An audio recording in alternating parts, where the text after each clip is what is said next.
Welcome, friends of the Greasy Shop Rag. Today we're going to take a look at a Husqvarna 346XP chainsaw. This one's going to need a cylinder base gasket. I was sniffing around on here because the thing wasn't running right. And I finally stumbled across this. Check it out.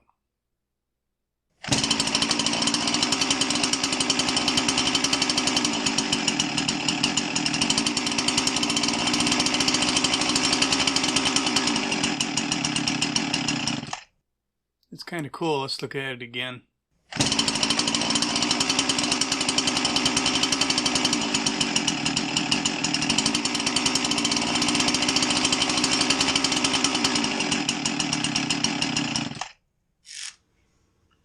Alright, so we have an air leak. Cylinder base gasket is leaking because the cylinder screws came loose.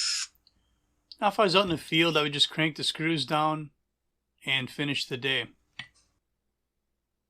But we're going to replace the gasket here for the guy. So what is an air leak? Is it sucking air at that bad gasket? Is it a vacuum problem? You know, if you think of the physics of it, we have air stacked above our heads all the way to the end of the atmosphere. And that air has weight. And at sea level, it's about 15 psi of pressure. Well, that pressure is pushing on everything, pushing on the outside of this chainsaw. And if there's low pressure anywhere on the inside, it's going to try and get to it. And if you think about it like that, what a vacuum is, or what suction is, it's really more about pushing than it is pulling. Now, you know, I'm not into the physics and all that, and I don't know, you know, if you start talking about a tuned pipe and things like that, are things really pushing and pulling once they're moving that fast and you have a pulse? I don't know. But if you think about something like a syringe, and you have the plunger pushed all the way in on the syringe, and then you put your finger over the tip, and then you pull the plunger out, it pulls hard, and it creates a vacuum inside that syringe, or a area of low pressure. And then when you remove your finger from the tip of the syringe, the air rushes in. Is it being pulled in, or is it being pushed in by atmospheric pressure? It's just a different way to look at things. So, big deal, we have an air leak. What does that mean? Well, that means that we have a lean mixture entering the engine. And there's different ways to look at the term lean. Some people refer to it as an air-fuel mixture that's lean, such as this. Or maybe we're talking about the amount of oil that's mixed with the gas is a little bit lean. Say 50 to 1 is leaner than 40 to 1. Well, there's a few things to think about when you're thinking about a lean condition on a chainsaw. If you have an air leak, then some of the air entering the engine is coming through the carburetor, and some is coming from your air leak. If there wasn't any coming from the carburetor, it wouldn't be running because you wouldn't get any fuel. So now we have more air than fuel. We have more air than we should have based on the amount of fuel coming through the engine. So the air-fuel mix is lean. A lean mix tends to run hot. The engine tends to run fast. You know what else is lean? The amount of oil for that given RPM. If you think about it, if you're getting less fuel, you're getting less oil. So if the butterfly in the carburetor is closed and the saw is idling, let's say it's running at 2700 RPM, X amount of oil is coming in. That's normal. Now you have an air leak. Thing's running lean. You're getting less fuel, more air, and it's running faster. What do you have? You have higher engine speed and less actual lubricating oil coming into the engine. It's just something else to think about. So, take that for what it's worth. We are about to, what are we doing here? I haven't been paying attention. I've been babbling. We're taking the cylinder off. And in this case, the carburetor and the muffler are going to stay on the cylinder. There's no reason to remove them. I had to remove a bolt on the bracket on the front of the muffler. I had to remove the fuel lines and the throttle linkage. But that's all going to come off in one piece. If I ever get these screws out of here,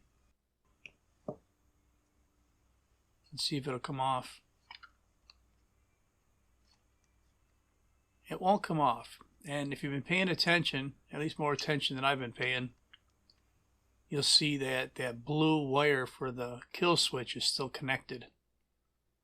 So we'll just pull that out of the switch, and now this thing should lift right off of here.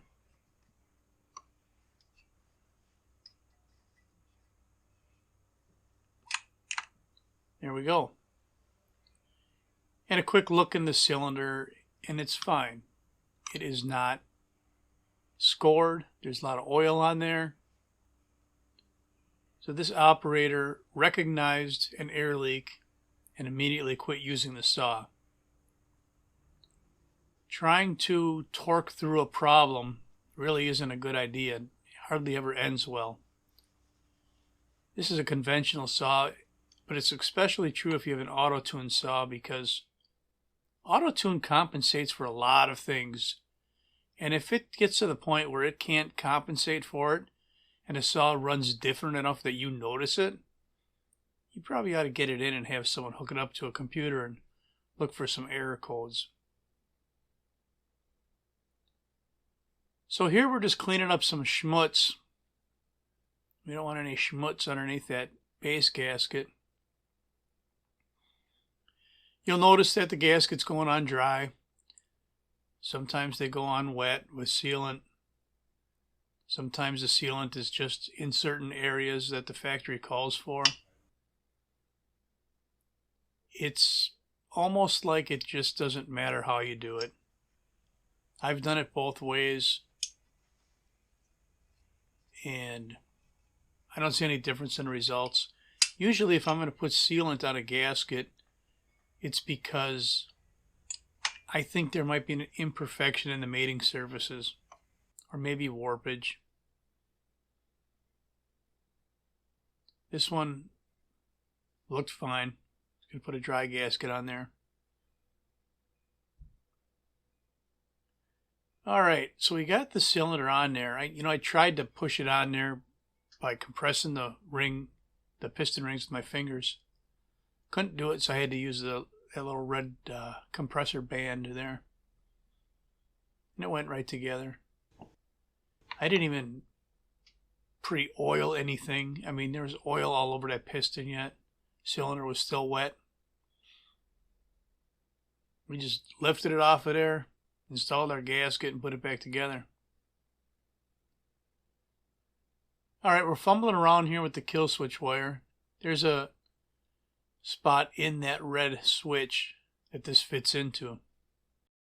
This standard style electrical terminal, it just it's molded for it and fits right in there. Our throttle linkage, there's a big boot on the front of it. You got to mess around with that boot sometimes to get it all lined up. We open the throttle a little bit, drop the linkage in there, and then there's a little wire, kind of the end of a spring, and it has to be moved in front of that throttle linkage to hold it in place. We got our fuel lines got to go on here too, and our tank vent line. Now we're going to put the cylinder hold down screws in place. I think these get torqued down to about 10 Newton meters.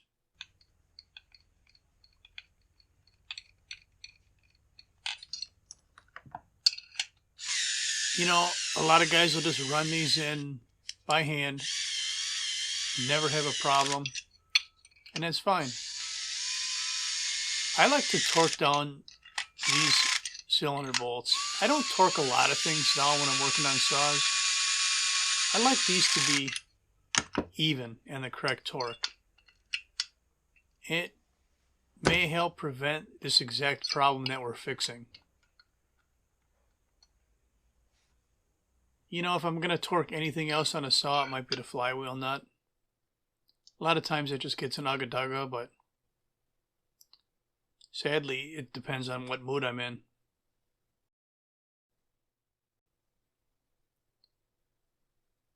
Alright, so we got these torqued down, just about. So I'm at 10 Newton meters on this. There we go.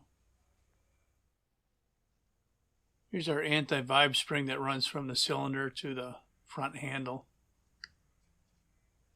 Get that nice and snug. Don't have too many parts left on the bench.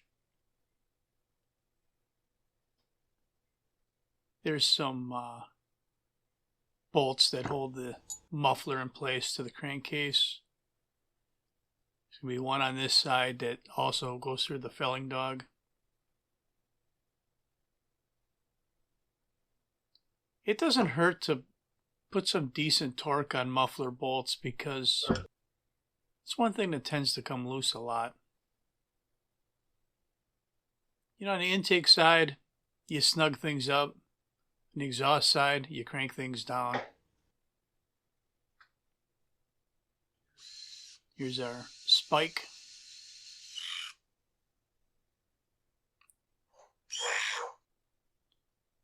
There we go. Those screws come loose all the time. I probably should have backed them out of there and put some Loctite on them. What do we got here? We're working on the brake assembly now. There's a detent. It's made out of plastic and there's a spring inside of it. This is what gives your brake handle the notch feel to it. So it kind of holds it forward. When you pull it back towards it, it'll push back forward. If you had no clutch cover on here, once the spring or the handle's installed, you'll feel the action from this detent. And while we're talking about this brake handle, if you look on the outer edge of it, right where my two fingers are there are basically 3 bumps, or they're not ramps, they're raised areas that fit around the actuator on the clutch cover. If those plastic pieces got any kind of taper in them at all from where they've been riding over the top of that metal piece, you're probably going to want to replace the brake because it's just going to start skipping over the top of that brake actuator. And you can see it didn't take much to replace that brake handle. You may notice that it seems a little quiet on the bench right now. There was some serious noise in the shop. I could not edit that out. I don't know if they were... You know, them 4-stroke guys are a bunch of knuckle draggers anyway. They're always making noise and grunting. Not like the sophisticated 2-cycle mechanics. Of course, we only have one, and that's me. Alright, we got our bottom of our handle in place. If you have a choice between long screws and short screws, those last 2 that I just did, those are going to be the short ones. Don't get them mixed up because a long screw in the bottom of that tank could reach up and touch the bottom of the crankcase underneath the oil tank. And you end up with a big puddle of oil. The only way to fix it is replace the crankcase. If you epoxy it, Might work, might not. Depends on how many times you jerk on the saw and flex it enough to bang that area.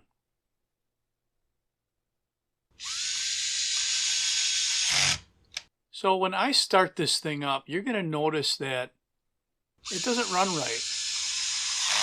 It won't settle down and idle. Well, when you have a saw that has an air leak and it's running fast, what do? You think, well, there's something wrong with the idle adjustment. I'm going to turn the idle down. And that's what the owner did. He turned the idle down, and it settled the speed down a little bit when it had an air leak. But now that we sealed that air leak and all the air and fuel are coming through the carburetor, and we don't have that lean condition, we don't have a big enough throttle opening to keep it running. So you'll see that we have to turn that idle speed up a little bit. But there's not going to be any changes made to the settings, high and low settings. Let's see what it sounds like. If it runs good, then that's all I'm going to have for you on a 346XP that needed a cylinder base gasket. Thanks for watching. Later.